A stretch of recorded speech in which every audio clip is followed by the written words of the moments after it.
दिल के भाव वाला सॉन्ग सुनावे के प्रयास करब। आप लोग सुनिए।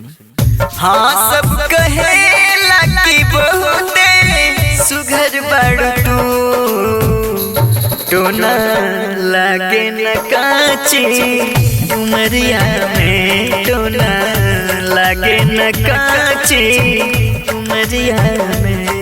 कितना सुंदर कवि लिखले बाड़ा, सुनी।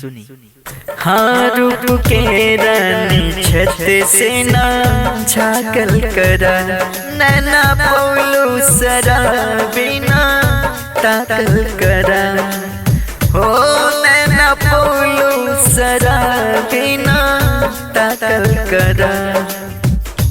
कि जनता के लुयनहरियों में अजर हो जाला, टोना लागे न काची उमरिया में, टोना लागे न काची उमरिया में।